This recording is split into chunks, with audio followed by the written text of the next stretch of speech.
Number 182. चला आता सुरू करूया आणि बघूया आजचा विषय काय ते आणि माहिती करून घेऊया.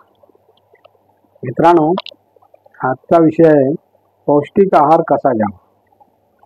बघूया तो. भारतीयांच्या आहारात विविधता असते. उदाहरणार्थ आपला आहार वरण भात, भाज्या, पोळ्या, भाकऱ्या, चटण्या, कोशिंबीर, सलाड, काकड्या, टोमॅटो, लोणची, चहा, दही, दूध, ताक, तूप वगैरे वगैरे असतो. यात खरेच विविधता आहे. सर्व जीवनसत्वे, खनिजे यातून मिळतात, पण काही गोष्टी यात सदोष आहेत. बघूया पुढे काय ते.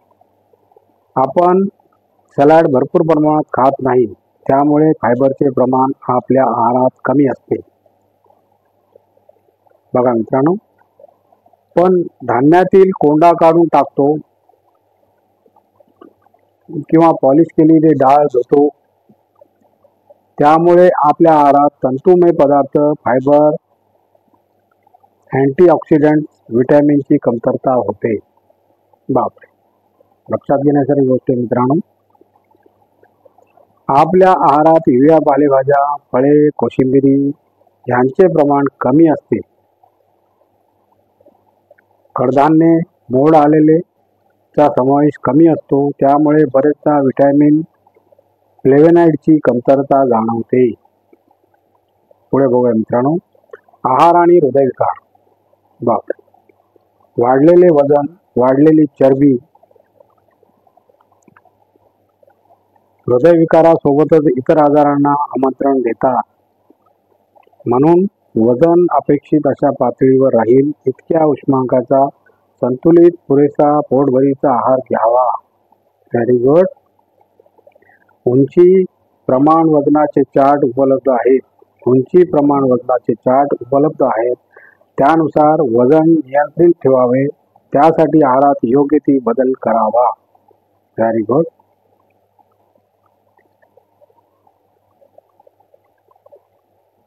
सोबतच योग्य असा व्यायाम अत्यावश्यक आहे. खाणं जास्त, श्रम कमी हे असंतुलन झाले की वजन वाढते आणि आजार वाढतात. थोडक्यात धान्य, कडधान्य, भाज्या, पालेभाज्या, फळे, दूध, ठराविक प्रमाणात, सॅलाड हे रोज आवश्यक आहे. तेल व तुपाचे प्रमाण शक्य तेवढे कमी ठेवावे. Very good. मांसाहार कमीच करावा. माशाचे सेवन कमी करावे. तळलेले पदार्थाचा वापर थांबवावा. तंदूर किंवा भाजलेल्या मांसाचा किंवा माशांचा आहार समावेश करावा. आपल्या महाराष्ट्रात खोबऱ्याचे प्रमाण खूप असते. नारळाची चटणी आहारात नकोच. रोजच्या जेवणात खोबरे, नारळ किंवा नारळाचे तेल याचा वापर टाळावा. चटण्या, भाज्या, आमटी, रस्सा यामध्ये खोबरे घालणे टाळावे. त्यापेक्षा आलं, चटणी, पेस्ट, लगदी वापराची पोळी, चपाती, रोटी, भाकरीला तेल किंवा तूप लावणे बंद करणे. कणिक मळताना त्यात तेल घालू नये.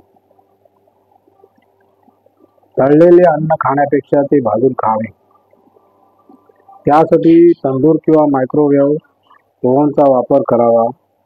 दिवसातल्या एका जेवणात शिजवलेल्या भाज्याऐवजी उकडलेल्या भाज्या किंवा कच्च्या भाज्यांचे सॅलाड खावे.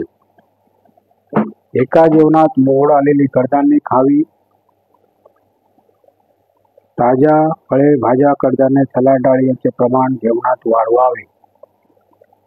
कणिक कोंड्यासकट वापरावे. ज्वारी, बाजरी, नाचणीची भाकरी खावी.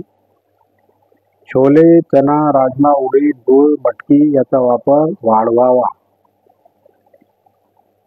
सेल फिश, तळलेले मासे खाणे टाळावे. स्कीम किंवा मलाई काढलेले दूध प्यावे. फिश, तळलेले मासे खाणे टाळावे. स्कीम मिल्क किंवा मलाई काढलेले दूध घ्यावे. चपटे मासे, पांढरे मांस खावे. त्यात मांस खाऊ नये. मांसाहार आवडत असेल तर जेवणात एकच तुकडा माशाचा किंवा चिकनचा खावा. रश्श्यामध्ये खूप तेल व खोबरे वापरू नये. पूर्ण दिवसात 5 ग्रॅमपेक्षा जास्त मीठ वापरू नये. ज्यात खूप मीठ असते असे पदार्थ टाळावेत. उदाहरणार्थ लोणचे, पापड, चटण्या, मिठाईचे सेवन कमीत कमी करावे. मिठाई आणि इतर गोड पदार्थ आठवड्यातून एकदा यापेक्षा अधिक वेळा आणू नये किंवा बनवू नये. बेकरीची प्रॉडक्ट्स, फास्ट फूड शक्यतो टाळावे. जेवणाची सुरुवात मुख्य अन्नाने न करता कडधान्य, सूप, सॅलड, मटकी, मुळा, गाजर, लीव्हज असल्या गोष्टीने करावी.